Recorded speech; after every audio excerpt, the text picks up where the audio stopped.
सांगून जाईल तुम्हाला मी, अरे किमान काही नाही करता आलं तरी चालत, पण पाप करण्याचा प्रयत्न कोणी करू नका. कुणाविषयी साधू विषयी वाईट बोलण्याचा प्रयत्न करू नका. आज आपण जर पाहिलं ना, हा आमका का हा तो तसाच आहे, अरे अगोदर आपण कोणत्या पात्रतेमध्ये आपण बसतोय, आपली पात्रता काय आहे हे अगोदर आपण पाहिलं पाहिजे.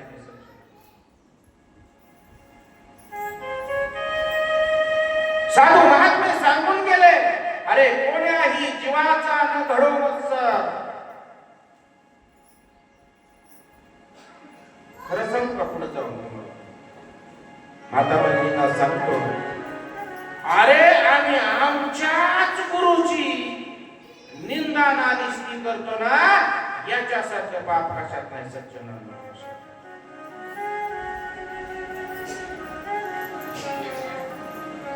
याच्यासारखं पाप कशात नाही सज्जन.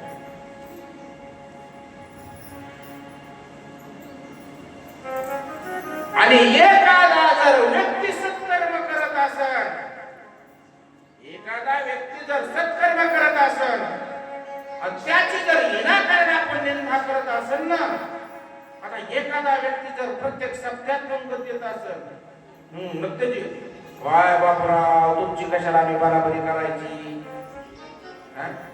नाही सज्जन.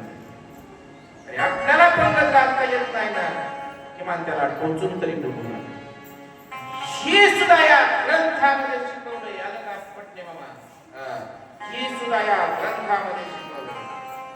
सांगून जाईल सज्जनांना तुम्हाला, अरे काही ठिकाणी तर अशा प्रकारे पाप करता घडे पुण्य, पाप करता घडे पुण्य आणि पुण्य करता घडे पाप.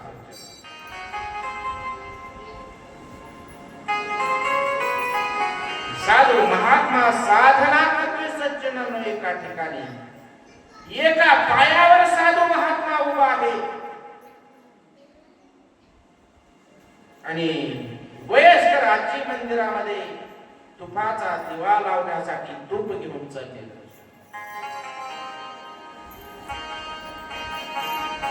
ज्यावेळेस आजी आतमध्ये प्रवेश करते, त्या साधू महात्म्याकडे आजी पाहते, तर एका पायावर उभा असणार हा महात्मा अनेक वर्षापासून तपश्चर्या साधना करतो. मला सांगून जाईल सज्जनांनो, देव प्राप्तीसाठी अनेक साधना सांगितली, योग साधना सांगितली, भक्ती साधना सांगितली, पण सगळ्यात सोपी जर साधना कोणती असेल ना, तर ती भक्ती साधना सगळ्यात सोपी आहे.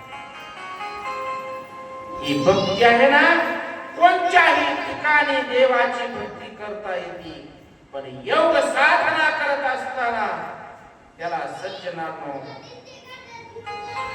डोंगरामध्ये जाऊनच ती साधना करावी लागते.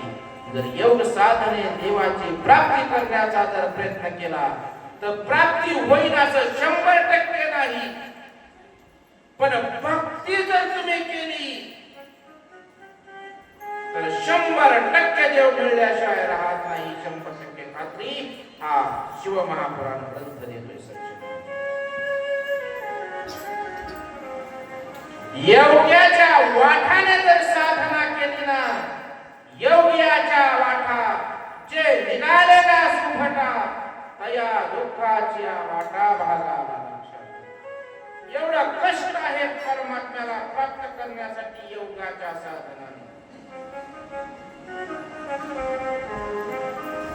तसं भक्तीची साधना सोपी आहे. भक्ती ही कोणत्याही ठिकाणी करता येते. भक्ती ही कोणत्याही ठिकाणी करता येते. अरे अशी भक्ती करा, अशी भक्ती करा ना, तुम्ही भगवान शंकराच्या पुढे उभा राहिला तर भगवान शंकराने खाली मान घालावी रे, खाली मान घालावी. एवढी आगाध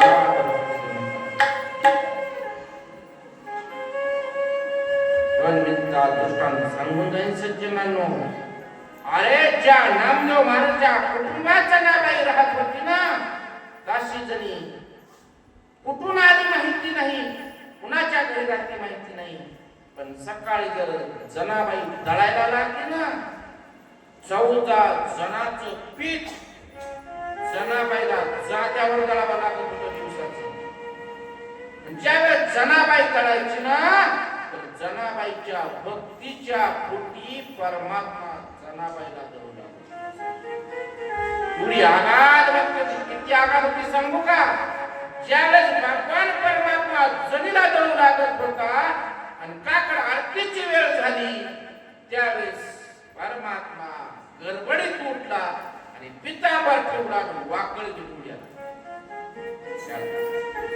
हे सज्जनानो, भक्ती एवढी सोपी नाही रे, सोपी नाही. भक्ती एवढी सोपी नाही. असो ऐसा कोठे आठवची नाही, आणि देहीच विदेही भोगू दशा, ही जीवाची देहाची अवस्था व्हावी लागती, तेव्हा परमात्मा आपल्याला भेट देतो. सज्जन,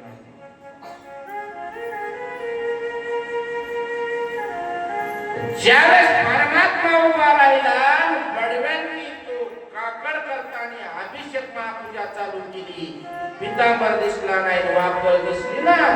वाकळ कुणाची शोधली तर जनाबाईची वाकळ नेली. त्यावेळेस जनाबाईला दंड केला. कोणचा? जनाबाईला सुळावर द्यायचा. माझा प्रश्न आहे सज्जनांनो, जनाबाईवर कोण संवाद करीत होता हो? देव संवाद करत होता. जनाबाई भक्ती करीत होती, तरी जनाबाईला कुठं द्यायचं ठरलं? कुठं? सुळावर. बरोबर आहे काय? आणि आमचा मुलगा जर दवाखान्यात आजारी असला तर खरं सांगा तुम्ही, खरे का नाही? आम्ही त्या देवाच्या नावाने मोठं म्हणतो, आम्ही त्या देवाला शिव्या देतो. अरे या पात्रतेचे आपण आहोत का? अगोदर आपण तपासाले सज्जनांनो, या पात्रतेमध्ये आपण बसतो का? थोडं सोपं नाही सज्जनांनो. त्या पात्रतेत जर बसायचं असेल ना, तर फक्त देव माझा मी देवा, देव माझा माझा माझा माझा माझा, देव माझा मी देवाचा, देव माझा माझा माझा, देव माझा मी देवाचा, देव माझा माझा माझा, देव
ज्यावेळेस जनाबाईला सुळावर द्यायचं ठरलं, जनाबाईला विचारलं की जने तुझी शेवटची इच्छा काय ती मला सांग. त्यावेळेस जनाबाई सांगली, माझी सांगू का इच्छा? एकदा मला त्या काळ्या इट्याचं तोंड पाहिजे. एकदा मला त्या काळ्या विट्याचं तोंड पाहिजे. एवढा शब्द म्हटला, देवाच्या अंगाला घाम सुटला, देव थर थर थर कापू लागला. सज्जनांनो, ही भक्तीची ताकद आहे. आलं का लक्षात? पण ज्यावेळेस जनाबाईला देवापुढे आणलं ना, जनाबाई काय म्हणते माहिती का? विठ्या मेल्या तुझी रांड रणकी झाली. सज्जनांनो, अरे देव दर्शना खातो ना, ही ताकद भक्तीची. एवढी भक्ती करा, एवढी भक्ती करा ना, साक्षात परमात्म्याने भगवान शंकराने मान खाली घातली पाहिजे. सज्जनांनो, मी सांगत होतो तुम्हाला की ज्या मंदिरातून ती आजी चालली ना, त्या आजीने पाहिलं, अरे साधू महात्मा साधना करतो, एका पायावर उभा आहे आणि त्याचा पाय सुजलाय रे, त्याच्यामुळे त्याच्या शिरा खडल्या असत्या आणि त्याला वेदना होत असतात. लक्षात घ्या, किती वेदना होतात सांगू का? 1000 विंचू चावल्यावर ज्या वेदना होतात ना, एका विंचूने जर आपल्याला दंश केला, एका विंचूने, तर आपल्या जीवाची काय अवस्था होते? अशा 1000 विंचूने दंश करू द्या, एवढी यात तर मला वाटतं दुःख त्या ठिकाणी आहे.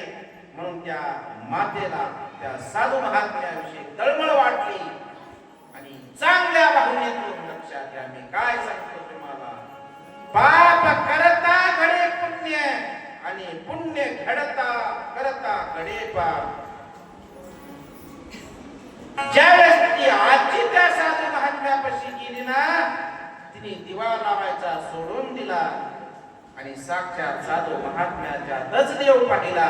अरे यांचीच सेवा केलेली परवडली म्हणून वाटीतलं दूध घेतलं आणि ती सगळं दूध त्या पायाला लावलं.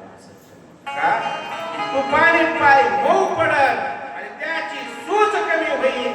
म्हणून पूर्ण आता माझा प्रश्न आहे तुम्हाला, त्या आजीने जे तूप लावलं, त्या चांगल्या भावनेतून लावलं का वाईट भावनेतून? चांगल्या, बरोबर आहे. सज्जनांनो, आजी निघून गेली,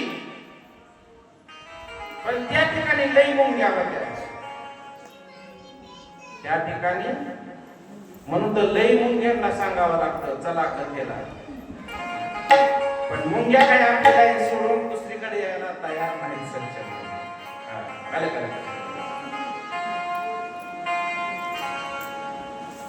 त्या ठिकाणच्या ज्या मुंग्या होत्या ना, त्या मुंग्या साधूच्या पायावर चढल्या आणि पायाला चावा घेऊ लागल्या. आता पहिलं 1000 विंचूचं दुःख, आता या मुंग्याचं दुःख. बरं, आजीने कशा पद्धतीने चांगल्या भावनेतून, बरोबर आहे, साधूला चांगल्या भावनेतून, पण आता मुंग्या चावू लागल्या. पण आता साधूला काय झालं? दुःख झालं. म्हणून पाप झालं ना, पाप झालं का नाही? मी सांगतोय सज्जन, हा दृष्टांत आहे पोटात, ती सुद्धा तुम्हाला सांगणार आहे. पण त्याच ठिकाणी 15-20 कॉलेज कुमार होते, 15-20 कॉलेज कुमार होते. ती म्हणले, ही साधू लय देवदारीचं तपश्चर्या करतोय, त्याची तपश्चर्या बंद करायची. कोण म्हटले? कॉलेज कुमार. काय करायची? याची तपश्चर्या बंद करायची, या ठिकाणी याला हाकलून द्यायचं. आता भावना चांगली का त्यांची? खरं सांगा, चांगली का? नाही, वाईट भावना आहे. म्हणून ती ऊस खात होती. काय खात होती? ऊस खात होती. ऊस खाऊन खाऊन चुईत्या हाणायची. कुणाला? साधू. आता चुईत्या हाणता हाणता सगळ्या चुईत्या पायावर पडल्या. आता मुंग्यांना असं वाटलं, ह्याच्या पायात काय गोडी? आता सगळी गोडी तर चुईट्यात आहे ना, म्हणून सगळ्या मुंग्या उतरल्या चुईत्याला लागल्या. आता कॉलेज कुमारांनी कोणत्या भावनेतून टाकल्या होत्या चुईट्या? वाईट भावनेतून टाकल्या होत्या. पण साधूचं दुःख कमी झालं. सज्जनांनो, पाप करता घडे पुण्य आणि पुण्य करता घडे पाप. पण ही जी निंदा नानिस्ती करताना, ही सगळं पाप निंदा नानिस्तीच्या माथ्यावर येतं. 2 मिनिटात दृष्टांत सांगून जाईल. काशी कडून 4 ब्राह्मण निघालेत महाराज शिंगणापुराकडे. काशी कडून 4 ब्राह्मण निघालेत शिंगणापुराकडे. मी पापाचं महत्व सांगतोय तुम्हाला. पाप कुणाच्या माथ्यावर येतं? जरी पाप करता घडे पुण्य आणि पुण्य करता घडे पाप. ज्यावेळेस ती साधू महात्मे चालले ना, म्हणून ती या रामवडगाव मध्ये महाराज मुक्कामाला थांबले. कुठं थांबले? राम वडगाव मध्ये मुक्कामाला थांबले. उन्हाळ्याचे दिवस होते. दुसऱ्या दिवशी आजीला कळलं, अरे साधू महात्मे आलेत आणि काठी शिंगणापूरला चालले, तर आलेत काशीहून. धार्मिक होते आजी महाराज. नित्यनेमाने शिवपूजा करणारी होती, नित्यनेमाने शिवपाठ करणारी ती आजी होती. पण आजीच्या घरी ताक भरपूर होत होतं. आजीच्या घरी ताक भरपूर होत होतं आणि आजीला तर ताक पाजायचं होतं. कोणाला? त्या चौघा ब्राह्मणाला. काय पाजायचं होतं? ताक पाजायचं होतं. पण आजी तर माठ घेऊन जाऊ शकत नव्हती गावापर्यंत. पण त्याच रस्त्याने एक वाटसरू चालला होता आणि वाटसरूला तिने हाक मारली, ए बाबा, अरे कुठे चाललास? आजी, मी गावात चाललो. अरे माझे एक काम करतो का रे? अरे माझी लई इच्छा आहे ताक पाजायची आणि एक माठ भर ताक आहे. उन्हाळ्याच्या दिवस आहेत रे. ती दिंडी करणारे साधू महात्मे ताक पितील आणि त्यांचा आत्मा शांत होईल ही माझी.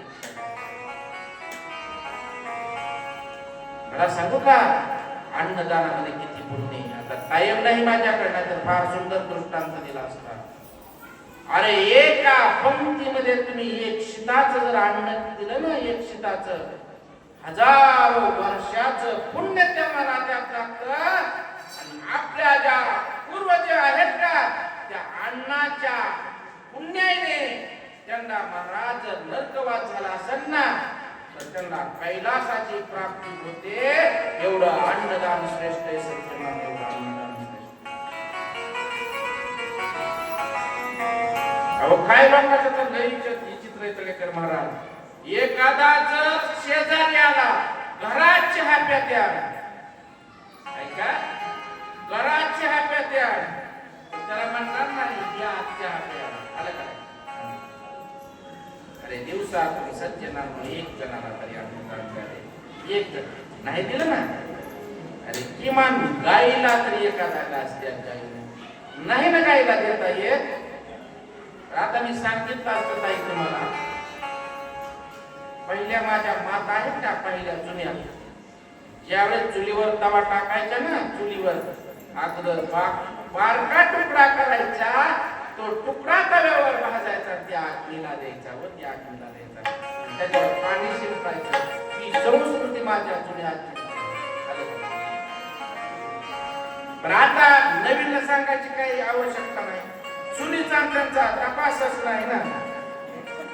सगळा खेळ गॅसवर चाललाय. मला वाटत आता येऊन जरा लांबावा आणि 5-5 महिने गॅस मिळू नाही. आलं का लक्षात? 5-5 महिने गॅस मिळू नाही. मग चुलीचं महत्व कळतं. परत चुलीवरची भाकरीला किती चव आहे मला सांगा. आता कोण करीन का मला माहिती नाही, पण कुणीतरी करून बघा. नव्या मुलींना सांगतो, नव्या एक पावशेर मिरच्या घ्या, पावशेर मिरच्या, त्यात लसूण टाका, मीठ टाका, त्या उकळात टाका. कशात मिठा उकळ आहेत आता. काही दिवसांनी प्रदर्शनात मांडावं लागल. याला उकळ म्हणतात. याला मुसळाचा तर विषय सोडूनच द्या, मुसळ कोणालाच माहिती होणार नाही. याला मुसळ, याला जात म्हणतात. ही नाव ठेवण्यात काय माहिती कुणी. मला त्याचा तपास काढायचा आहे हो. जी कुठं जात नाही, जी कुठं जात नाही, त्याचं नाव जात.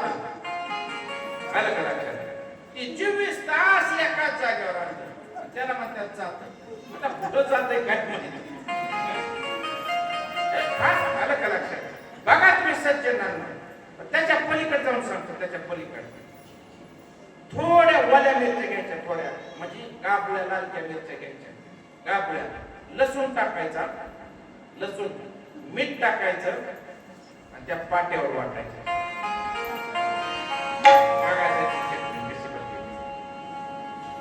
सज्जनांना मला वाटतं दुर्मिळ झाले खाणं. मला टाइम घालवायचा नाही, मला पुढे जायचंय. सज्जनांना कथा भरपूर आहेत आपल्या पुढं. पण एक लक्षात घ्या, त्या आजीची इच्छा होती ताक पाजण्याची. पण ज्यावेळेस तो ग्रस्त म्हणला, ठीक आहे आपण तर पुण्य करू शकत नाही बाबा, पण किंवा न्यायचं तरी पुण्य आपल्याला लागेल ना. म्हणून त्यांनी माठ डोक्यावर घेतला, माठ, आणि डोक्यावर घेऊन उन्हाचा तो माठ घेऊन त्या ब्राह्मणाकडे निघाला. तेवढ्या वेळामध्ये सज्जनानं आकाशातून एक धार चाललेली होती. तिने मेलेला सर्प तोंडात धरला. मेलेला सर्प तोंडात धरला होता. ती धार त्याच दिशेने चालली होती.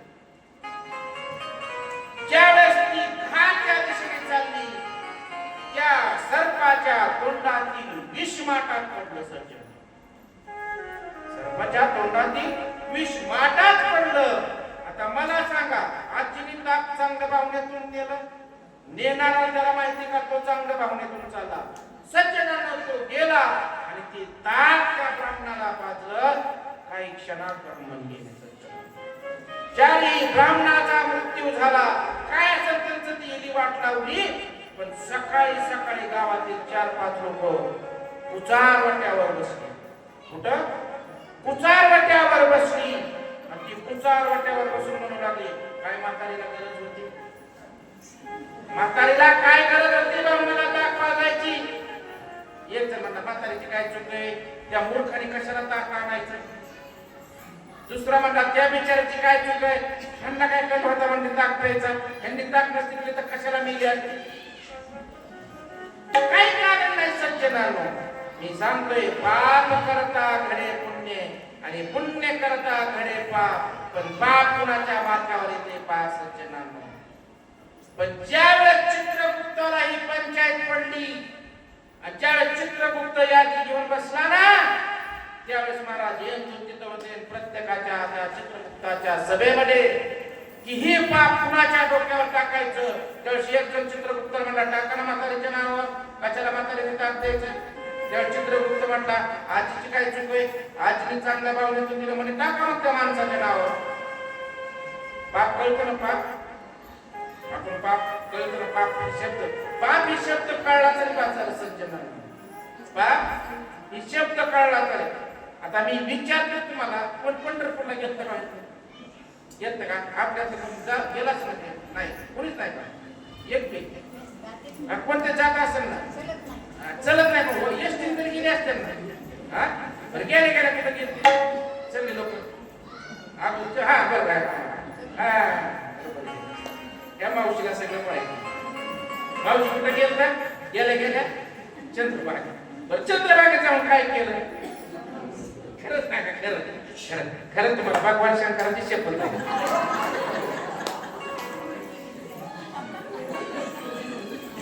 सांगा काय केलं चंद्रभागेत जाऊन?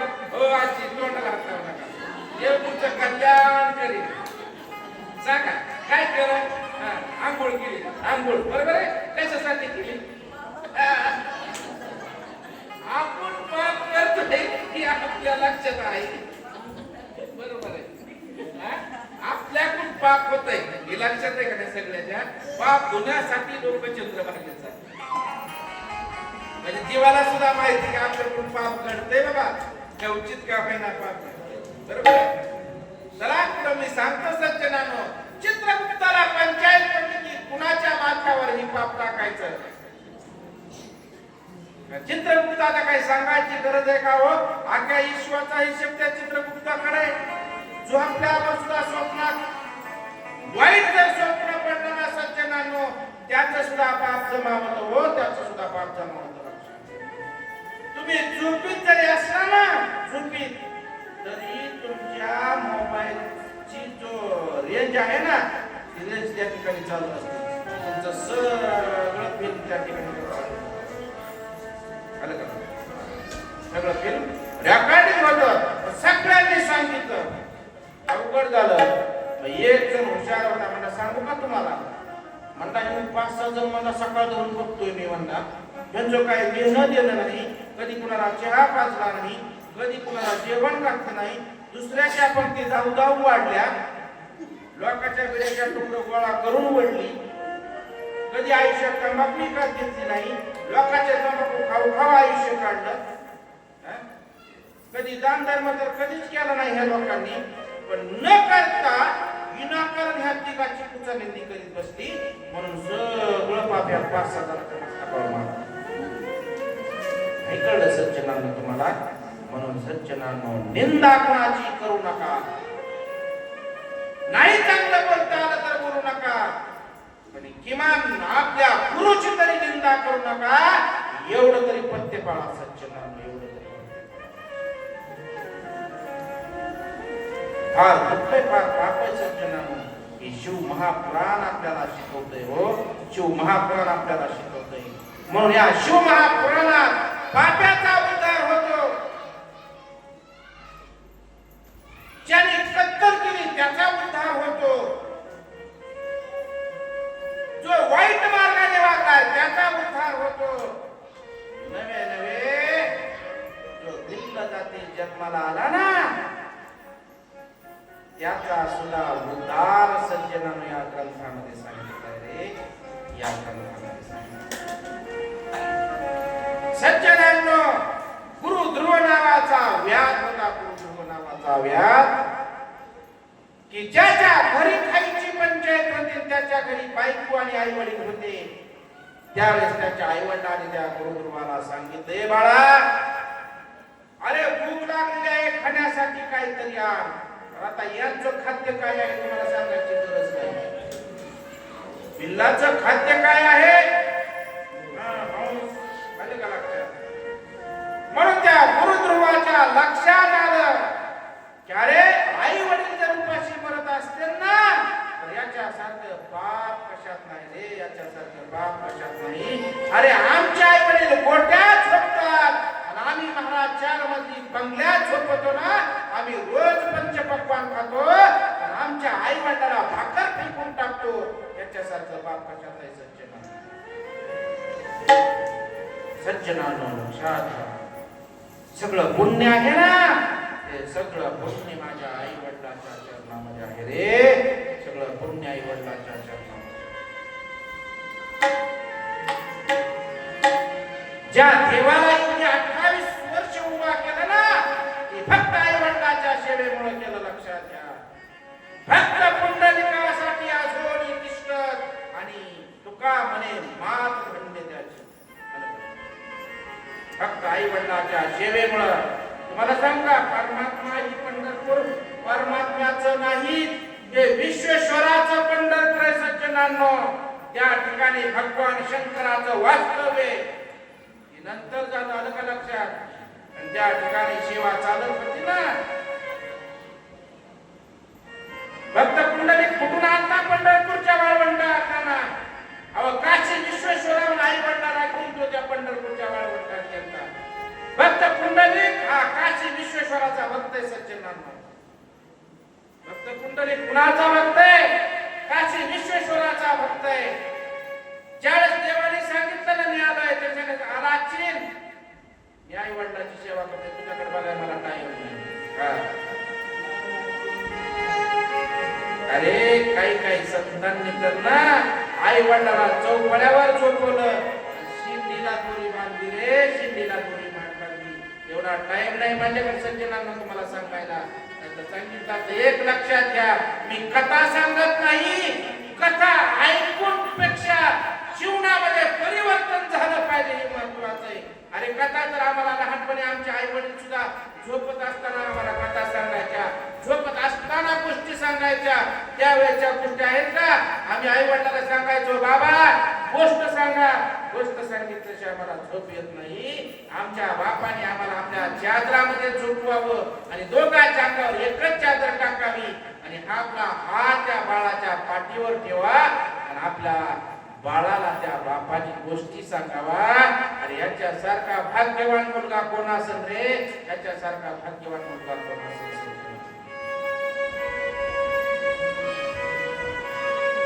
तुम्हाला एक सांगून सज्जनांनो, आई वडिलांपेक्षा प्रेम करणारा संसारामध्ये दुसरा कुणीच नाही. जो निस्वार्थपणाने प्रेम करतो ना त्याचं नाव आहे महाराज, त्याचं नाव आहे तळेकर महाराज, त्याचं नाव आहे आई माझी, आई माझी मायेचा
आई देवापाशी आई तुलाच मागेन आई माझी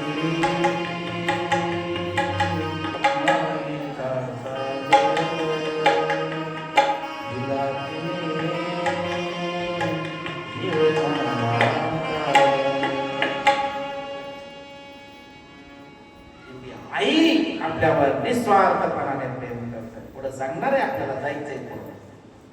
आणि वडील सज्जनांनो एवढं प्रेम करतात ना, पण कठोर मायेतून वडिलांचं प्रेम आहे लक्षात घ्या. म्हणून त्या भिल्लाच्या लक्षात आलं की नाही, अरे आई वडील उपाशी राहता कामा नये. म्हणून भिल्ल सज्जनांनो शिकारीसाठी निघतोय. जाताना त्याच्याबरोबर जे साहित्य आहे ते फार महत्वाचं. मी तुम्हाला प्रश्न विचारित जाणार आहे. जाताना त्याने बरोबर धनुष्यबाण घेतलेला आहे आणि एक पाण्याची बाटली भरून घेतलेली आहे. लक्षात ठेवायचं. लक्षात ठेवायचं काय घेतलंय बरोबर, एक पाण्याची बाटली बरोबर आहे, दुसरं धनुष्यबाण बरोबर आहे. तो भिल्ल शिकारीसाठी सज्जनांनो अरण्यात जातो. नकळत त्या भिल्लाला काही माहिती नाही सज्जनांनो, हे झाड कशाचं आहे, या झाडाला काय म्हणतात, त्या झाडाला काय म्हणतात.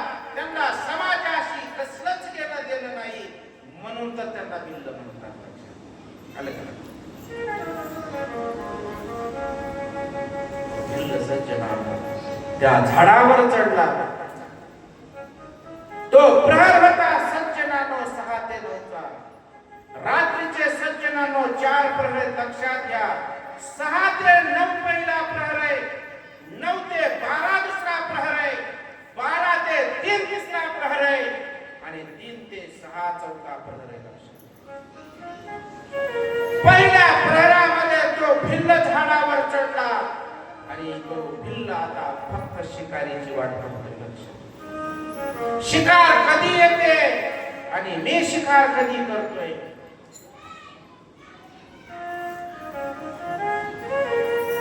पाहता पाहता सज्जनांनो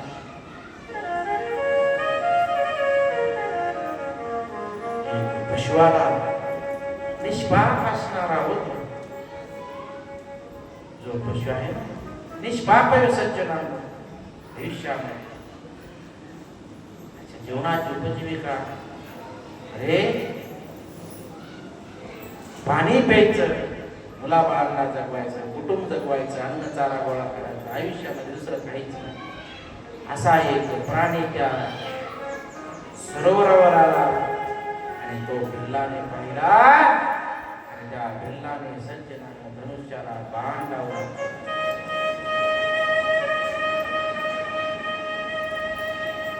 बाण सोडणार त्यावेळेस सज्जनाने तो प्राणी बोलू लागला, हे व्याध ऐक रे व्याध, अरे ऐक मी काय म्हणते, ऐक रे बघ, तुला मला मारायचंय का? अरे मला मार, माझ्यापासून जर तुझी उपजीविका होत असेल ना तर मला तू खुशाल मार, खुशाल मार. तुला जर माझं मांस खाऊ वाटत असेल ना तरी सुद्धा तू मला खुशाल मार. पण माझी एक विनंती आहे रे, माझी एक विनंती आहे. माझी घरी एक बहीण आहे, माझा घरी पती आहे आणि आमची लहान लहान बचडी आहे रे. त्यांना माहित झालं ना, त्यांना जर नाही दिसले ना तर ते दुःख करत बसतील. त्यांना दुःख होऊ नाही म्हणून मला फक्त घरी जाऊन येऊ दे. जर मी नाही आले ना, जो शिवमहापुराण ऐकून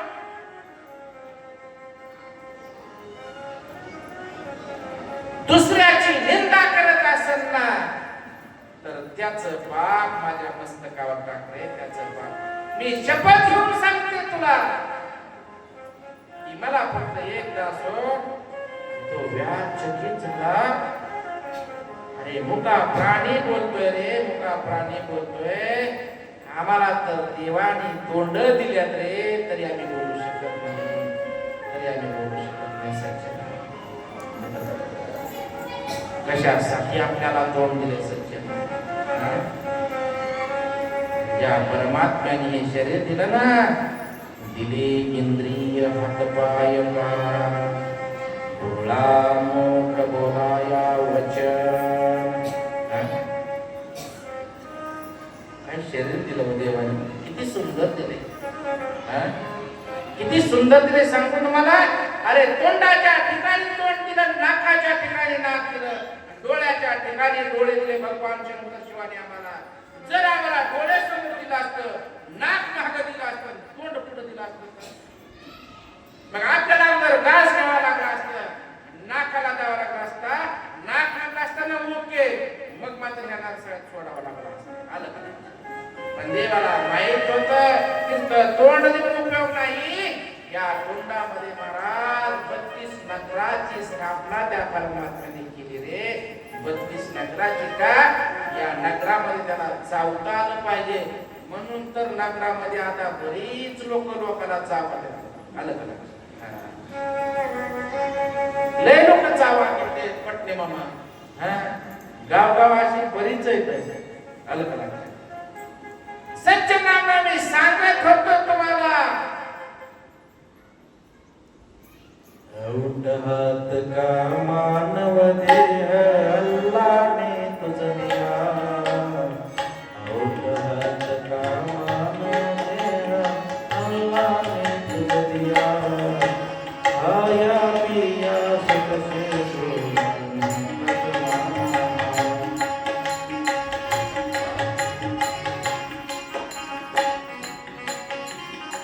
मुस्लिम समाजाचे संत सांगतात, अरे बाळा, औट हात का मानव देह.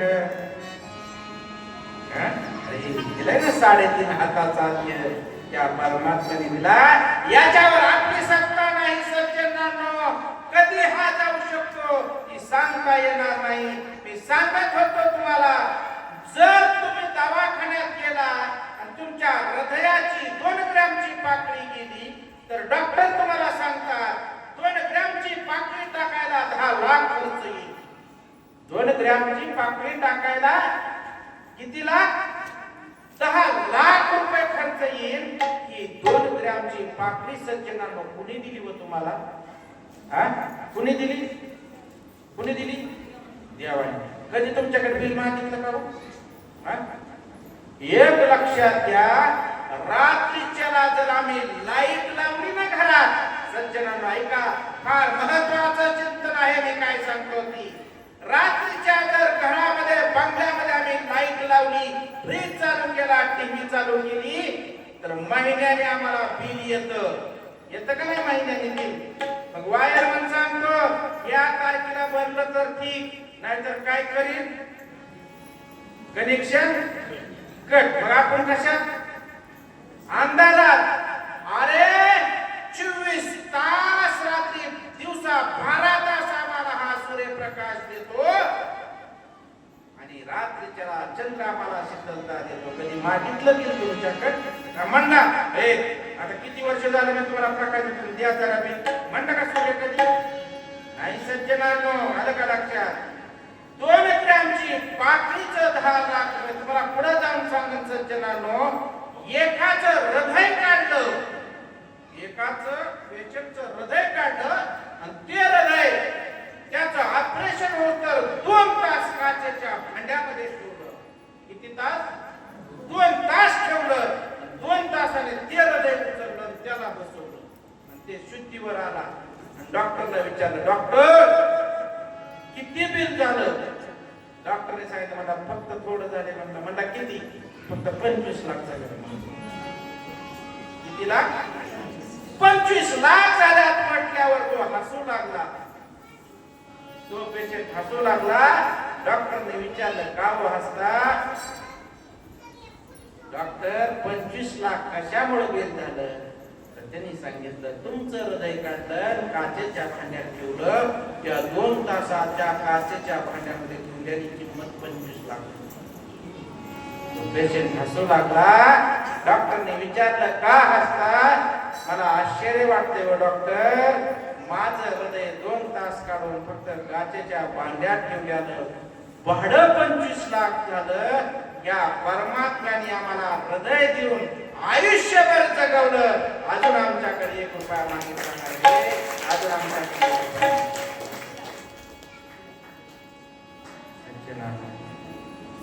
हे एवढं सोपं नाही. मी सांगत होतो तो मुका प्राणी त्या व्याधावर बोलतोय. व्याधाच्या लक्षात आलं आणि व्याधाने पान खाली ठेवण्याच्या पिरियड मध्ये जी बदलत असणारी बाटली वाकडी झाली आणि त्यातलं कप्पर पाणी खाली पडलं. फार महत्वाचं चिंतन आहे, लक्षात घ्या. एक कप्पर पाणी खाली पडलं. तो ती हरिण सज्जनानं आता घराकडे निघाली. म्हणून व्याध तेवढ्या वेळामध्ये एक करमणूक म्हणून पान तोडायचा आणि खाली टाकायचा. करमणूक म्हणून बरं का, त्याला काय माहिती नव्हतं. एक पान तोडायचा आणि खाली टाकायचा, एक पान तोडायचा आणि खाली टाकायचा. एवढ्या वेळामध्ये सज्जनानं दुसरी हरिण त्या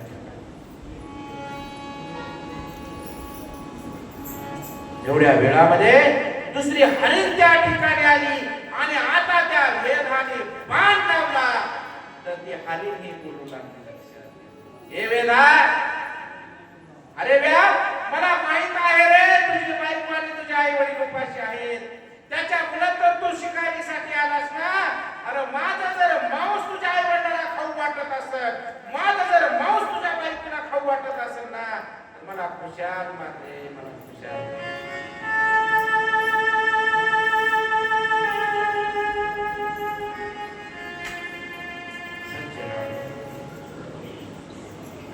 मुख्या प्राण्याची वाचा आहे, मुख्या प्राण्याचे बुद्धी सज्जनांनो. अरे आम्ही काय करतो जीवनामध्ये? अरे आमचं आयुष्य कशात गेलं सज्जनांनो? आमचं आयुष्य फक्त खाऊन पिऊन मजा मारून हे असणार आयुष्याने संपवलं रे. असणार आयुष्याने संपवलं सज्जन. व्याध आश्चर्यचकित झाला. ती हरिण त्या व्याधावर संवाद करती. हरिण सांगती, ऐक व्याधा, मी परत येईन रे, मी परत येईन. पण एक लक्षात घे रे व्याधा, मी जर नाही परत आले ना तर माझी पाडस मला म्हणते ना. काय म्हणते? चुकलं तुझं बाळ.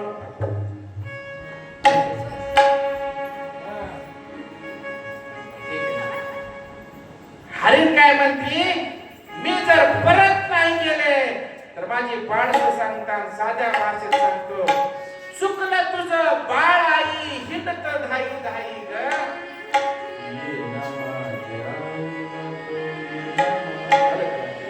ती पाडस माझी वाट पाहते रे, ती पाडस माझी वाट पाहते. म्हणून व्याधा, मी तुला विनंती करते रे, विनंती करते, मी परत येईन. पण माझ्या पाडसाला पाना पाजून येऊ दे, मी परत. सज्जनांनो, त्या व्याधाने ती हरिण सोडली. आता व्याध पान आपल्या जवळ ठेवायला लागला की नंतर त्याची बाटली वाकडी झाली. त्या बाटलीतून किती पाणी खाली पडलं? किती पडलं पाणी? 1 कप्पर. पण तो प्रहर कोणचा होता सज्जनांना माहिती का? तो प्रहर दुसरा प्रहर होता. शिवरात्री तो प्रहर 9 ते 12चा प्रहर होता सज्जनांनो. पहिल्या 6 ते 9च्या प्रहरामध्ये पहिली हरिण आलेली आणि आता 9 ते 12च्या दुसऱ्या प्रहरामध्ये दुसरी हरिण आली. दुसरी हरिण आली आणि दुसऱ्या हरणीचा संवाद संपला आणि हरिण आता घरी निघाली आणि त्या व्याधाची बाटली वाकडी झाली आणि त्या बाटलीतून कप्पर पाणी खाली पडले.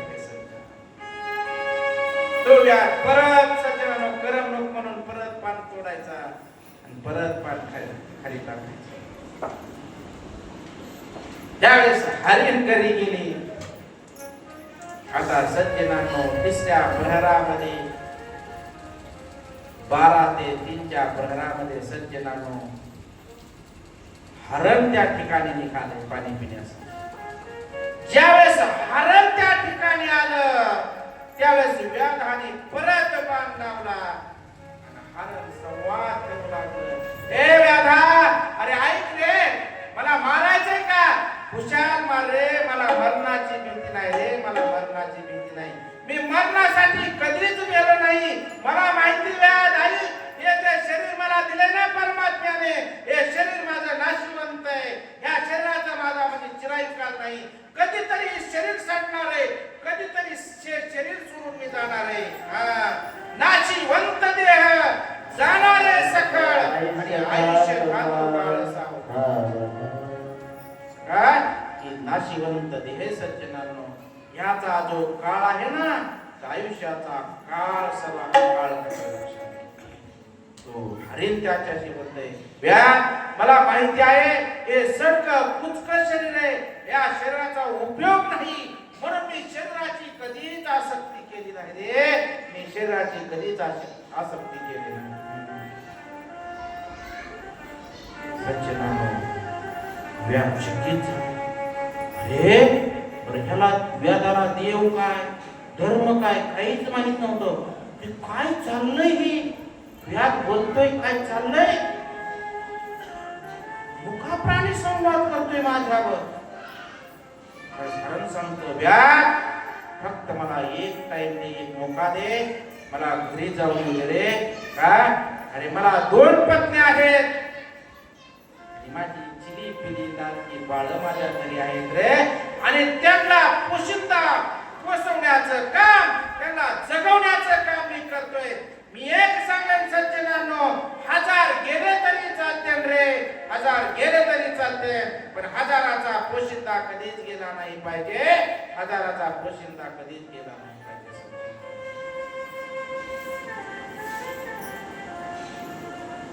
त्यावेळेस तो हरण त्याच्याशी बोल, मला फक्त घरी माझ्या पत्नीवर आणि मुलांवर संवाद करून येतो आणि मी लगेच परत येतोय. त्यावेळेस व्याधाने त्यांना टाइम दिला आणि आता हरण घराकडे निघाले. परत तो व्याध बाण आपल्याकडे धनुष्य बाण लावताना परत बाटली वाकली झाली. परत बाटलीतून खाली किती पाणी पडलं? 1 कप. आलं का? बाटलीची 1 लिटरची असते हो. आता काय काय बाटल्या 250 ग्रॅमच्या असतात, ती सोडून द्या, आपल्याला त्याच्याकडे जायचं नाही. बरं, त्या 250 ग्रॅमच्या बाटल्या संकट पेता येत नाही. वय बबन स्वामी, बबन स्वामी इकडे बघा माझ्याकडे. 250 ग्रॅमची बाटली एक खड्ड्या पेता येते का? नाही. अर्धी टाकून त्यात पाणी टाकावं लागतं.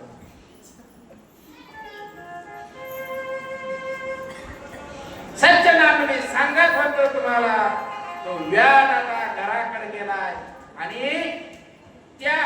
तो हरण घराकडे गेले आणि व्याधाने बाण लावताना बाटली वाकडी झाली आणि त्या बाटलीतून 1 कप पाणी खाली पडलं. परत व्याध टाइमपास म्हणून तो पान सोडायचा. आता घरी गेल्यावर ह्या तिघाचाही संवाद झाला. थोरली बहीण धाकट्या बहिणीला सांगती आणि धाकटी बहीण आपल्या पतीला सांगती आणि पती ह्या दोघीलाही सांगतो. लक्षात घ्या, यालाच कुटुंब म्हणतात हो, यालाच कुटुंब म्हणतात. शिवमहापुराणमध्ये आहे काय की आपल्या घरामध्ये आपला संवाद कसा झाला पाहिजे ना, हे तर सज्जनांनो या हरणाचं कुटुंब आपल्याला शिकवतंय.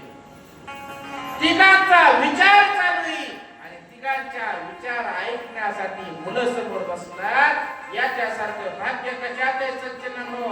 अरे आमचा 2.5 कोटीचा बंगला आहे, पण आमची पत्नी कवा जेवती, आम्ही कवा जेवतो, आमचं वडील कवा जेवतात, आमची मुलं निम्या रातच्या उपाशीच का झोपतात, हे अजून आम्हाला कळलं नाही सज्जनांनो. अजून आम्हाला कळलं नाही रे.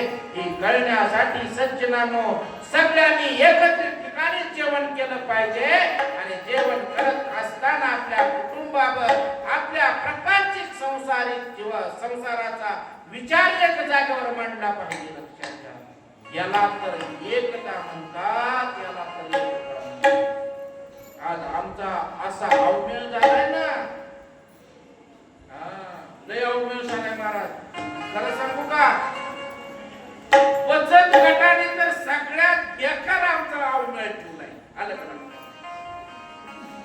तुमचे तर बचत गट नाहीत ना?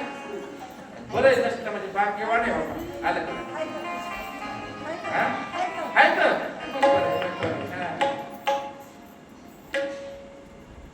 बायको बचत गटाचे अध्यक्ष आणि नवरा पक्षाचा अध्यक्ष ही तालुक्याला आणि ही काय कधीच मिळत नाही.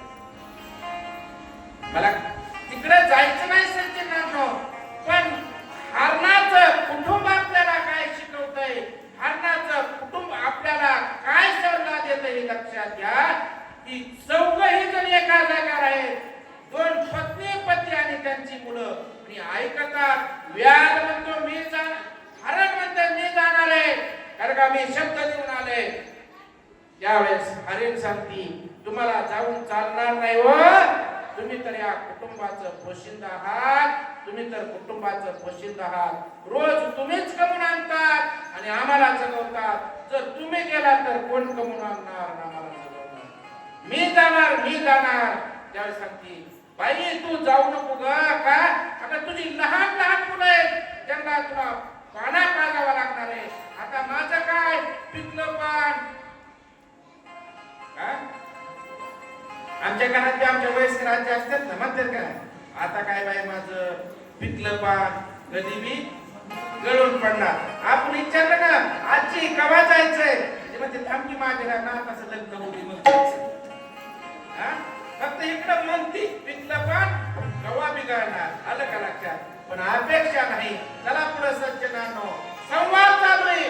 हरिण सांगते नाही मी जाणार, ती सांगते तू नाही, अगोदर मी शब्द दिलाय, आधी पहिल्यांदा मी वचन दिलंय म्हणून मीच जाणार. सज्जनांनो बाळ म्हणतात असं करा ना. अरे आपण सगळी चला रे, सगळी चला. अरे काय भाग्यवान असतं त्या हरणाचं कुटुंब. अरे मुलं आई वडिलांना सल्ला देतात रे. सल्ला कशाचा आहे सज्जनांनो? कुणाचं धन लुटायचं, कुणाची जमीन आणायची, कुणाची नावावर करून घ्यायची नाही रे. देहांत पाहिजे द्यायचा सल्ला आहे रे, देहांत पाहिजे. पण आई सज्जनांनो ज्यावेळेस कुटुंब निघालं ना, ज्यावेळेस कुटुंब निघालं, सर्व कुटुंब गेलं की लहान बाळ त्या व्याधावर संवाद करू शकतात. हे व्याध, अरे ऐक रे व्याध, अरे आम्हाला अगोदर मार रे, आम्हाला अगोदर मार. अरे आमच्या आई वडिलांना जर मारलं ना तर त्याच्यासारखं पाप कशात नाही रे, त्याच्यासारखं पाप कशात नाही. अरे आमच्या आई वडिलांनी आम्हाला जन्म दिलाय, कशासाठी दिलाय तर आमच्याकडून त्यांचं संगोपन झालं पाहिजे, आमच्याकडून म्हातारपणी त्यांना सांभाळता आलं पाहिजे, म्हणून तर रे आम्हाला जन्म दिलाय ना त्यांनी. म्हणून तू अगोदर आम्हाला मार. त्यावेळेस हरण पुढे जातंय, अरे त्या बाळांना का मारतो रे? बाळ म्हणजे कोण असतात माहिती का? अरे बाळ म्हणजे देवाचा अवतार असतो रे, देवाचा अवतार असतो. त्यांना नको मारू, अगोदर मला मार. प्रत्येक जण सज्जनांनो त्या व्याधावर संवाद करतंय, अगोदर मला मार, अगोदर मला मार. पण ती पानं टाकत पाणी घालत त्या व्याधाचं सगळं पाप नष्ट झालं सज्जनांनो. आणि नष्ट झाल्यावर केवढ्या वेळामध्ये डमरूचा आवाज सुरू झाला सज्जनांनो, नाचण्याचा आवाज सुरू झाला. नाचत असताना डमरू वाजत आहे, शंखाचा आवाज आहे सज्जनांनो. आणि तेवढ्या वेळामध्ये शंखाचा प्रकाश पडला आणि भगवान शंकर प्रकट झाले. आणि त्या व्याधाला भगवान शंकर बोलला, अरे व्याध काय तू भाग्यवान असशील रे, काय तू भाग्यवान असशील का? तर 4 प्रहरामध्ये तू माझी सेवा केली रे, 4 प्रहरामध्ये माझी सेवा केली. ती व्याध तर आश्चर्यचकितच झाला. व्याधाने अगोदर तरी विचारलं भगवान शंकराला, म्हणला तुम्ही कोण आहे? तुम्ही कोण आहे? त्या देवाला आपली ओळख व्याधाला सांगावी लागली. अरे मी भगवान शंकर आहे, मी भगवान शिव आहे. मी तर कधीच सेवा केली नाही, तुम्ही कसं काय म्हणता? अरे तू ज्या झाडावर बसला आहे ना, ते झाड सर्वात जास्त माझ्या आवडीचं आहे आणि त्याचं नाव आहे बेलपत्र. त्याचं नाव काय आहे? बेलपत्र नाव आहे. आणि ते बेलाचं पान आलं का लक्षात? मला किती आवडतं. आवडते बेलाचे पान.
सगळ्यात जास्त मला काय आवडतं माहिती का?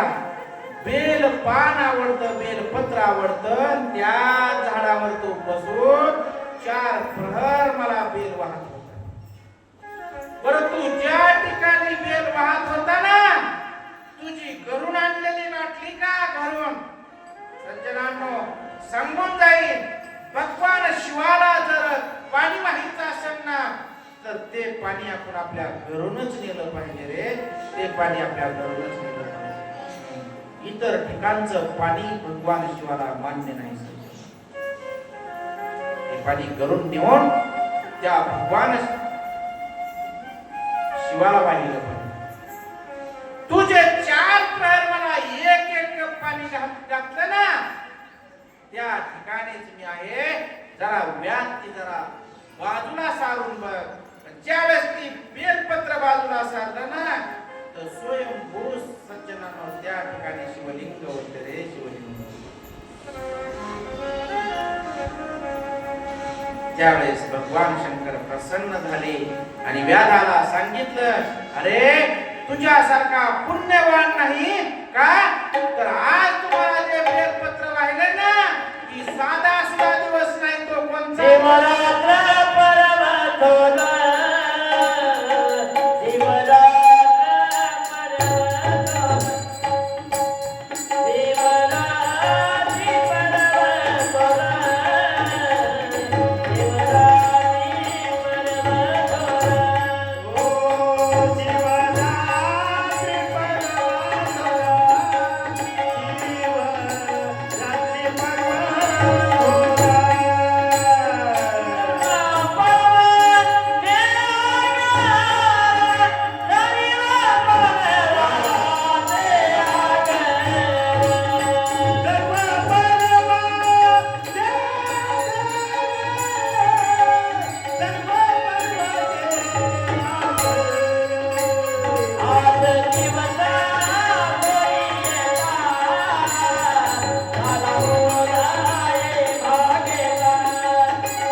काय व्याध भाग्यवान असेल. माझा प्रश्न आहे तुम्हाला, व्याध भगवान शिवाच्या पूजेला निघला होता करून कशासाठी आलता? शिकारीसाठी आलता. सहज न कळत त्याच्या मनामध्ये कसलाच भाव नाही, सहज तो पान टाकीत होता ना, त्या दिवशीचा जो दिवस होता ना, त्याला महाशिवरात्र म्हटलं जाते रे. त्याला महाशिवरात्र म्हटलं जातं. तुम्हाला महाशिवरात्रीचं पर्व किती सांगू का? वारकरी संप्रदायाने त्याचं पर्व सांगितलंय. ज्यांनी 24 एकादशी नाही केल्या, ज्यांनी 24 एकादशी नाही केल्या, त्यांनी महाशिवरात्री जर केली ना, तर 24 एकादशीचं पुण्य महाशिवरात्रीमध्ये असणारा भगवान शिवाचा महाशिवरात्रीचा दिवस. त्या वेदाला भगवान शिव सांगतात, व्याधा तू फार भाग्यवान आहेस. तू मला महाशिवरात्री दिवशी 4 प्रहरामध्ये पाणी घातलं, 4 प्रहरामध्ये मला बेलपत्र वाहिलं, म्हणून तर मी तुझ्यावर प्रसन्न आहे. आणि आजपासून तू व्याध राहणार नाही. आजपासून तुझं नाव गुही असेल. तू त्या नावाने प्रसन्न व्हायची. आणि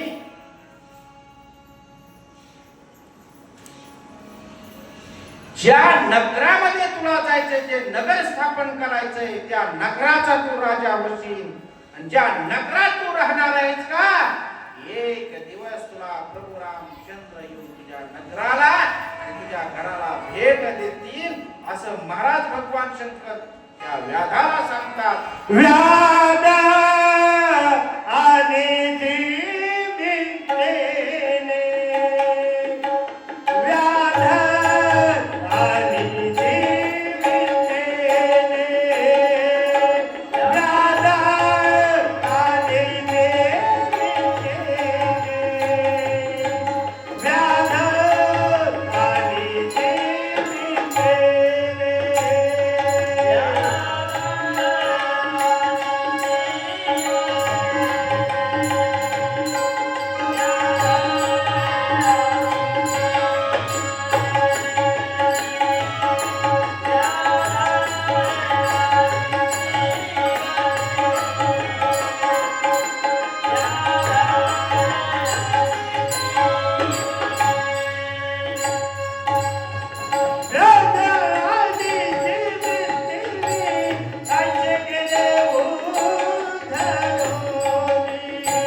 आणि व्याधाला सांगतात आजपासून या ठिकाणाला काय म्हणते,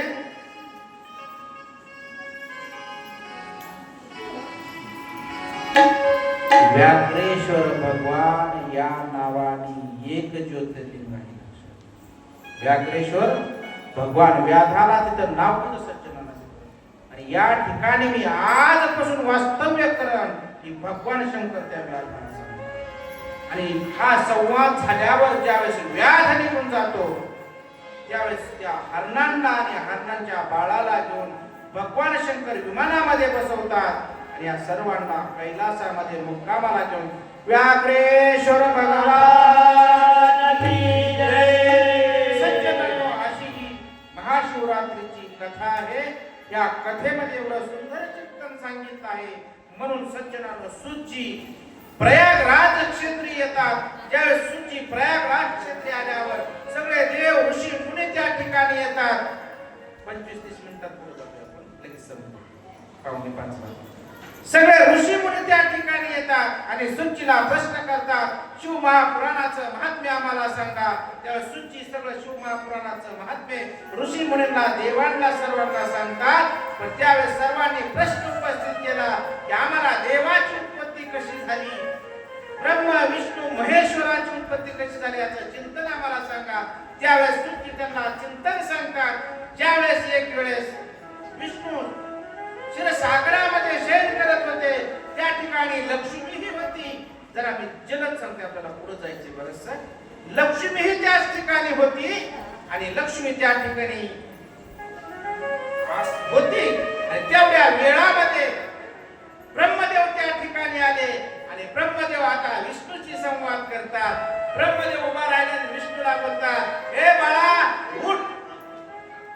कुणाला बोलते? विष्णूला. ब्रह्मदेव, अरे बाळा उठ, किती वेळ झाला झोपलास? विष्णू म्हणले, आता विष्णूला जरा राग झाला की बाळा म्हणल्यावर, हे मुला कवर झोपतो का? आता ब्रह्मदेवाची उत्पत्ती सज्जनांनो नाभी कमलातून आहे. आलं का लक्षात? विष्णूच्या नाभी कमलातून ब्रह्मदेवाची उत्पत्ती. आता पोरगाच बापाला जर म्हणत असेल चालेल का? म्हणून विष्णू चिडले. विष्णू म्हणले, अरे माझ्या नाभी कमलातून तुझा जन्म झाला, तू मला बाप म्हणतो. त्यावेळेस ब्रह्मदेव म्हणतात, अरे मी तुझाच बाप नाही, सगळ्या देवाचा मी आज आहे. काय म्हणतो ब्रह्मदेव? सगळ्या देवाचा मी कोण आहे? आजोबा आहे मी, तुझा तर निस्ता बाप आहे. दोघांचा संवाद चालू. महाराज बघता बघता दोघांची भांडणं सुरू झाली. आता दोघं बोलण्यापेक्षा एकमेकाच्या गुद्द्यावर आली. सज्जनांनो, एकमेकाला मारामारी करण्याच्या ठिकाणावर ब्रह्मदेव आणि विष्णू. आता सर्व देवांना काळजी पडली आणि सर्व देव सज्जनांना आता भगवान शिवाकडे गेले. त्यावेळेस भगवान शिवाने सांगितलं, भगवान शिव एवढे सोपे नाही सज्जनांनो. अरे त्यांना जगाचंच नाही कळत, आख्या देवाचं सुद्धा त्यांना कळतं. म्हणून तर त्यांना महादेव म्हटलं जातं. आलं का लक्षात? सगळ्या देवाचा मोठा देव असणारा त्याला महादेव म्हटलं जातं. म्हणून सर्वांना विचारलं, अरे बाबांनो, देव देवतांनो, तुम्ही आलात, खुशाल आहे ना, सगळं बरं चाललंय ना? बर बर ठीक, असू द्या. बरं मग काय त्या ब्रह्माची विष्णूची कशी काय भांडणं चालल्यात? कोण विचारतंय? कोण विचारतंय? देवांना महादेव विचारतात, अरे कशी काय त्यांची भांडणं चालल्यात? त्यावेळेस देव विनंती करतात, प्रार्थना करतात सज्जनांनो, आणि प्रार्थना करून भगवान शिवाकडे बोलतात की आता तुम्हालाच काहीतरी करावं लागल, त्याच्याशिवाय यांची भांडणं मिटणार नाही. म्हणून सज्जनांनो, भगवान शिवशंकर आपले 100 शिवगण घेऊन स्वतः त्या ठिकाणी येतात. पण एक स्तंभ स्वरूपात त्या ठिकाणी भगवान शिव उभा राहतात आणि दोघांनाही तपास लागत नाही की हा स्तंभ आला कुठून. म्हणून एक वर शोधायला गेला आणि एक पाताळाला शोधायला गेला. वर जो शोधायला गेला तो ब्रह्मदेव आणि पाताळाकडे जे गेले ते विष्णू. पाताळापासून आले पण स्तंभाचा काय मेळ लागला. ब्रह्म वर गेले ब्रह्मदेव. पण ब्रह्मदेव पोटाचे जगामध्ये विष्णूची अनेक मंदिरं बघायला भेटतील, पण ब्रह्मदेवाचं मंदिर एका ठिकाणाहून कुठंच बघायला भेटत नाही. ज्यावेळेस ब्रह्मदेव वर गेले त्यावेळेस गेंदाचं फुल तोडून आणलं ब्रह्मदेवाने. का तर मला तपास लागला म्हणून ते फुल त्यांनी कशासाठी आणलं? साक्षीदार. पुढे जाऊन सांगू का तर महाराज, भांडणात जर कुणाची खोटी साक्ष दिली ना, यातून जो संवाद निघतो ना, यातून संवाद तोच निघतोय. सज्जनांनो, कथा नुसती ऐकू नका, कथेतून घ्यायचं आहे काय आपल्याला फार महत्वाचं आहे. कथेतून काय संवाद घ्यायचा आहे. जीवनामध्ये जर कुणाबरोबर भांडणं नाही झाली, तुम्हाला साक्षीदार केलं, तुम्ही जर खोटी साक्ष दिली ना, तर भगवान शिव तुम्हाला कधीही स्वीकारू शकत नाही. सज्जनांनो, कधीही स्वीकारू शकत नाही. म्हणून आयुष्यामध्ये काही नाही करता आलं तर करू नका, पण खोटं कुणाशी बोलू नका आणि खोटी साक्ष कुणाबरोबर देऊ नका. ज्यावेळेस गेंद फुलांचं आणि विष्णू आल्यावर आणि भगवान शिव परमात्म्याला पाहिलं आणि भगवान शिवाच्या अगोदर ब्रह्मदेवाला पाहिलं आणि ब्रह्मदेवाच्या हातातली गेंद फुल साक्षीला भेटलं. म्हणून विष्णू अगोदर ब्रह्मदेवाच्या पाया पडले. कोणाच्या? आता ब्रह्मदेव कोण आहे? विष्णूचा नाता बघा, मुलगा आहे, पण तरी विष्णू कुणाच्या पाया पडले? ब्रह्मदेवाच्या. आणि लगेच भगवान शिव दिसले, भगवान शिवाच्या पाया पडले, पण त्या ठिकाणी ब्रह्मदेव भगवान शिवाला शरण गेले नाही, भगवान शिवाच्या पाया पडले नाहीत. म्हणून भगवान शंकराने शाप दिला. शाप नाही, तेवढ्या वेळामध्ये भगवान शिवाने भैरवाची उत्पत्ती केली आणि भैरव आले. त्यावेळेस भैरवाने भगवान शंकराला विचारलं, हे देवा काय काम करू? त्यावेळेस शिवाने सांगितलं, काय काम करू विचारूच नको, उडव ह्याचं मुंडकं. म्हणजे पाच तोंडाचे असणारे ब्रह्मदेव एक मुंडकं उडवलं. पण शेवटी विष्णूने महाराज शिवाची विनंती केली, हो शिव, हे भगवान परमात्मा, हे भगवान शिवशंकरा, अरे आम्ही तुझीच मुलं आहोत. आम्ही कारण का तुझ्यापासूनच आमची उत्पत्ती आहे रे, तुझ्यापासूनच आमची उत्पत्ती आहे. ब्रह्माला सोड. त्यावेळेस ब्रह्माला भैरवाला पाठीमागं बोलवलं आणि पाठीमागं बोलवल्यावर ब्रह्मदेव आले आणि नतमस्तक झाले. त्यावेळेस ब्रह्मदेव विनंती करतात, हे देवा तेवढं माझं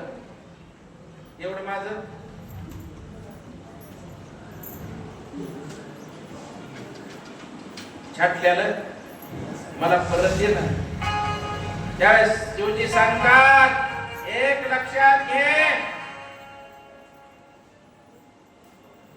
चुकीला माफी नाही, चुकीला माफी नाही.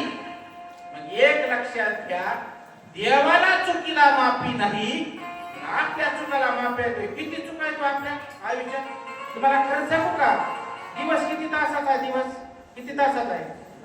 हा, दिवस 12 तासाचा आणि रात्र 12 तासाची. 12 तासाच्या दिवसात आपण लई झोपत नाही, बरोबर आहे. पण 12 तासाच्या दिवसामध्ये किमान मला वाटतं 1000-1200 वेळा आपण खोटं बोलत असतो. 1000-1200 वेळा. तुम्हाला सांगू का, तुमच्या घरात सगळं आहे, तुपाची भरणी भरली तुमच्या घरात, तुपाची भरणी भरली आणि एखाद्या शेजाऱ्याला तुपाची गरज असू द्या आणि शेजाऱ्याला म्हणजे का नाही, ठके जरा कब्बर तूप देती का? अरे मी काय तुला नाही म्हणले असते का? माझं किती तुझ्यावर प्रेम आहे, मी दिलंच असतं का तुला, पण कालच भरणी मी माझ्या पोरीला वाटायला वगैरे आहे का नाही? किती खोटं बोललो आपण. तुम्ही म्हणतात महाराज तूप काय फुकाट द्यायची गोष्ट आहे काय? 1100 रुपये किलो आहे तूप. बरं तूप नका देऊ. काकाचे उपकार तरी करा. ताक तरी देणार ताक, पण तुम्ही ताक सुद्धा देणार नाही. म्हणता माझं ताक नाही आणि चांगली फोडणी देऊन कडी करून पिऊ ना.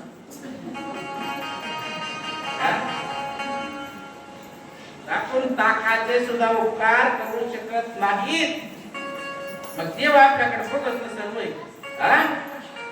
अहो देव सगळं बघतोय. कोण दूध देते, कोण ताक देते, कोण दही देते, कोण कुणाला बिगरच्याचं करून पाठवतंय. हा, हे सगळा देव बघतोय ना. तर तुम्हाला वाटतं आपल्याला माफी? आज मस्त तुम्ही वाटलं चंचुलाने एकदाच ऐकली. मी आतापर्यंत जणांच्या कथा ऐकल्या तिथं. ते आज आज 2 वर्ष आमच्या बुलबुलीबाईची ऐकली, गेल्या वर्षी आमच्या सरस्वतीताईची ऐकली, आणि गावात आमच्या भाग्यश्रीताईची ऐकली, आणि आता तर कोरे महाराजची ऐकतो 4 कथा. आणि आता मला भगवान शंकर इमाम पाटील राहतो काय? ही भावना सोडून द्या सज्जनांनो. अजिबात नाही, अजिबात नाही.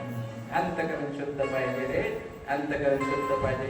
मी सांगत होतो ब्रह्मदेव मुंडक मागतोय, पण देवाने सांगितलं देवा माफी नाही रे, नाही, तुला मुंडक देणार नाही. आणि मग मात्र गेंदाला शाप दिला. गेंदाचं फुल आजपासून माझ्या पूजेला तुझा कधीच वापर होणार नाही.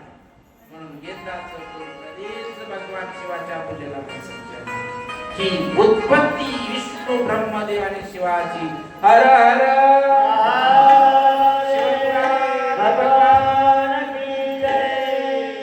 सज्जनांनो, आपल्याकडे आहे आता लिंग महात्म्य, भस्म महात्म्य आणि रुद्राक्ष महात्म्य. आपण पुढे नारदाची कथा परत पाहणार आहोत, पण ही 3 महात्म्य आहेत. आता जे लिंग महात्म्य आहे ना, जे लिंग महात्म्य आहे ना, लिंग महात्म्य पाहण्याच्या आधी मला वाटतं सगळ्यांनी टाळी वाजून जर भजन केलं तर फार सुंदर होईल. या बेराच्या पानात मला माईचा पालन सोनं, या बेराच्या पानात मला माईचा पालन सोनं, या बेराच्या पानात, या बेराच्या पानात, या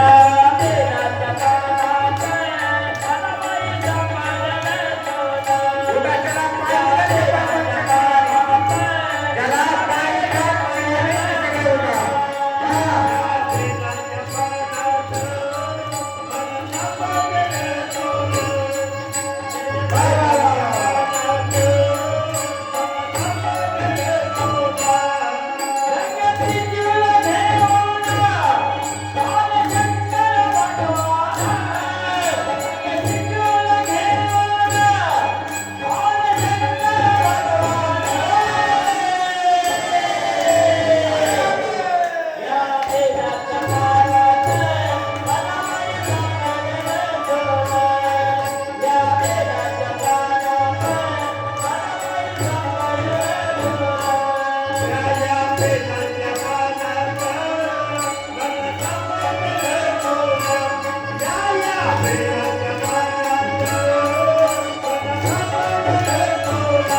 बसा बसा खाली.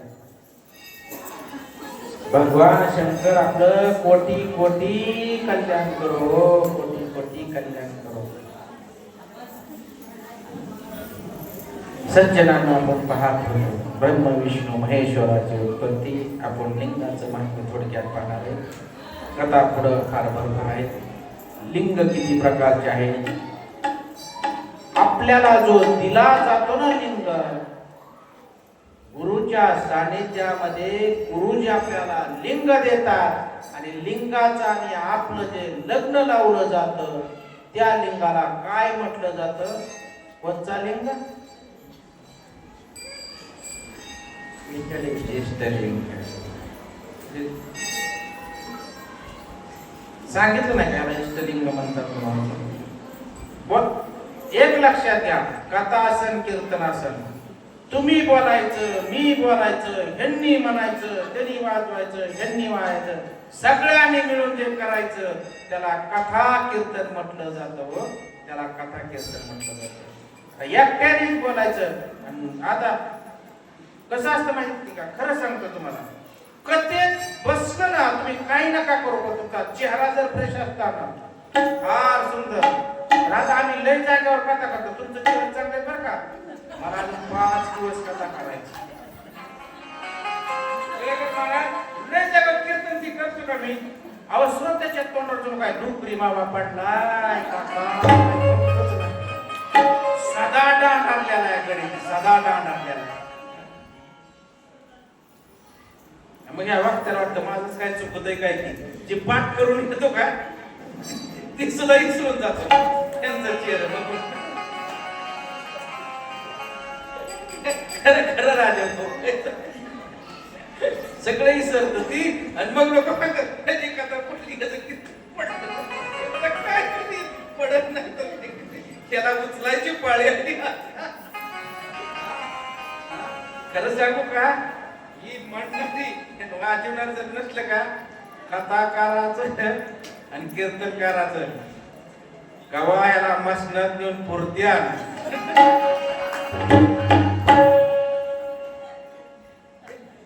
खरे का नाही राजा? खरे त्यांच्यावर चाललेले. नाहीतर कथाकाराची आणि कीर्तनकाराची मातीच केली ह्यांनी. प्रशस्त. आपल्याला जो दिला जातो त्याला इष्टलिंग म्हटलं जातं.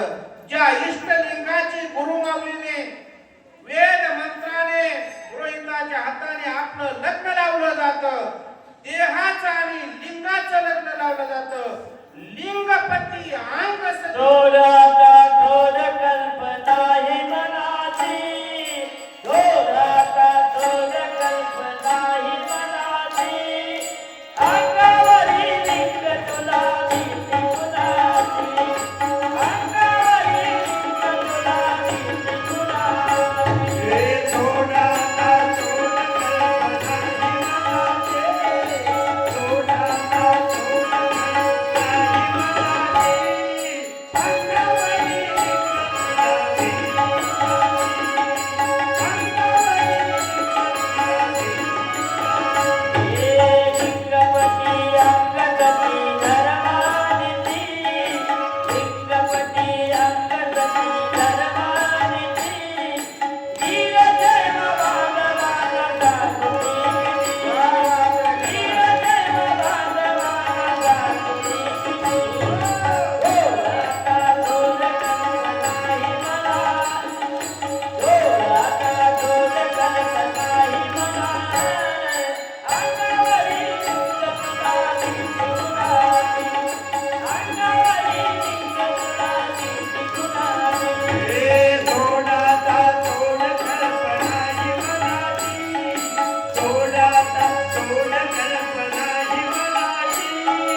अंगावरी लिंग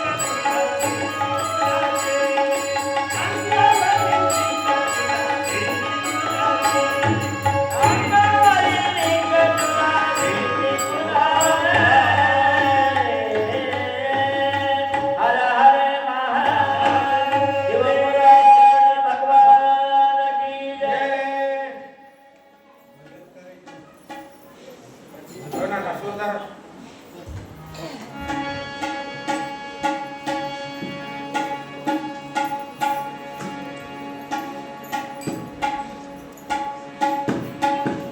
आपल्याला जो लिंग दिलाय ना त्याला काय म्हटलं जातं, इष्टलिंग. आणि इष्टलिंग तो कोण आहे आपला?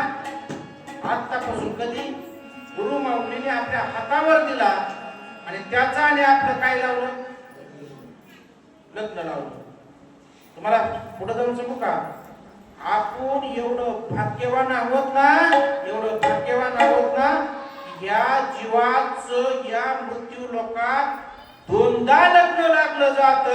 त्याला वीरशैव लिंगायत म्हटलं जात रे, त्याला वीरशैव लिंगायत म्हटलं. अरे जीवाचं कुणी बी लग्न लावीन, लक्षात घ्या.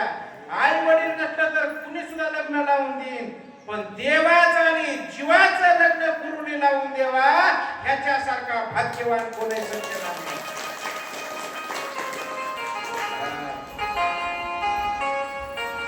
अरे ज्या दिवशी जीवाचं देवाचं लग्न लागलं का, त्याच दिवशी हा जीव देव झाला रे, त्याच दिवशी हा जीव देव. लिंगम